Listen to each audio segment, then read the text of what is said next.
The Dragon's Last Flight. Alien Dragon brought her dying young to the human mechanic. But then something incredible happened. In the rusted shipyard on the edge of the terraformed moon Nix 9, where sparks flew and engines sang under the hands of a solitary mechanic, the impossible arrived from the sky, and it was bleeding. Chapter 1. The Crash. Jace Calder was elbow deep in a busted fusion coil when the seismic shock hit. The ground trembled. Tools scattered. The alarms in his hangar shrieked. He rushed outside, shielding his eyes against the ash-colored wind. Something had crash-landed in the old canyon beyond the ridge. Something huge, smoking, and very much alive. He grabbed his toolkit, mounted his old hover bike, and went to find it. Chapter 2. The Dragon. It was shaped like a serpent, but larger than any beast Jace had seen. Scales like molten metal, wings tattered and smoking, eyes burning like twin comets. And it wasn't alone. In the crook of its armored limbs lay a smaller form, half its size, breathing shallowly. A young one, pale, limp, dying. The great beast turned its head toward Jace as he approached. He stopped cold. It didn't attack. It bowed. Then, with a groan like mountains cracking, it collapsed. Chapter 3. The Ask. Hours later, under the half-lit moonlight of Nix 9, Jace worked feverishly in his hangar. The adult dragon was unconscious outside, resting in the shadow of a crater. The young one, a juvenile no bigger than a large dog, lay on his diagnostic table, hooked to makeshift monitors and surrounded by every tool and supply he owned. It wasn't just hurt, it was dying. Blood loss, organ failure, toxic atmosphere damage, and something else, something alien, a virus or decay Jace didn't recognize. "I'm no vet," he muttered, injecting a synthesized serum he designed on the fly. "Hell, I'm barely a doctor. But I'm not letting you die, little guy." The hatchling twitched. Its breath rattled. Outside, the mother stirred. A soft, pain growl echoed across the valley. Chapter 4.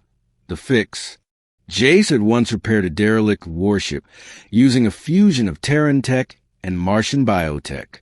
Now he was attempting something even wilder, splicing alien cellular patterns with nanite-infused regeneration foam, powered by a cryocore filter and stabilized by his backup ship's life support node.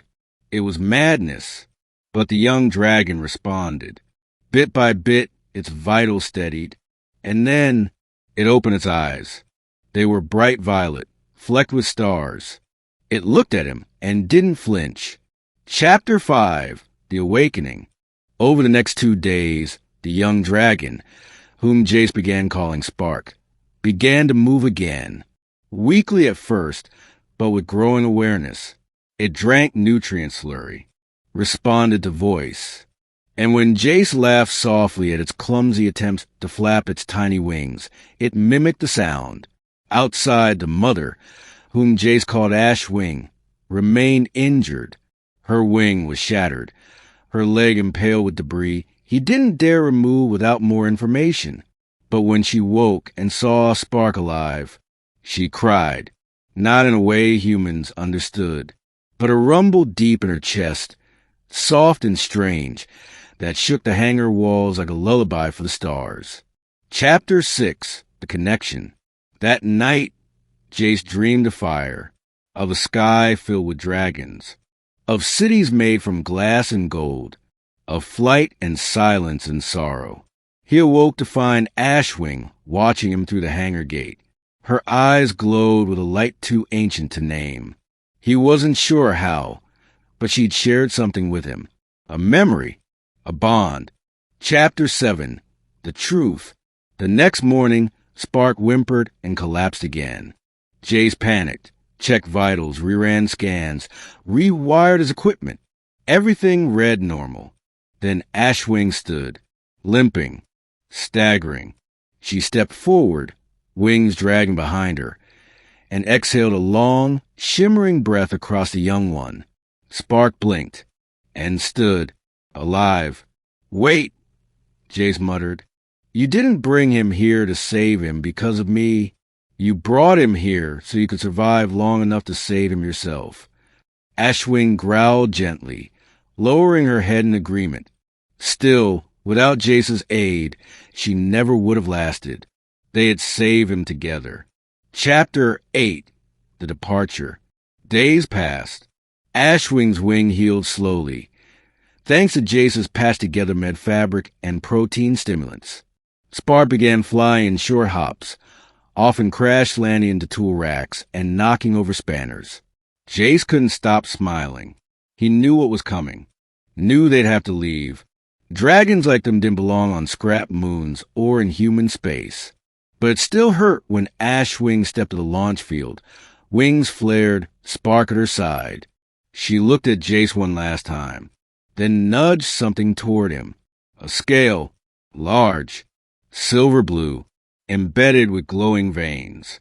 A gift, a piece of her heart, bonded by memory and flame. Then they flew, up, away, into the sky like a pair of living comets. Epilogue. The signal.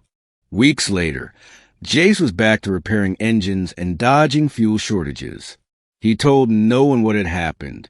No one would have believed him. But sometimes, when the wind hit just right and the stars aligned, he swore he could hear it. A soft growl, a distant wing beat, a whisper thanks. And the scale she left him, mounted on his wall, still glowed faintly, waiting,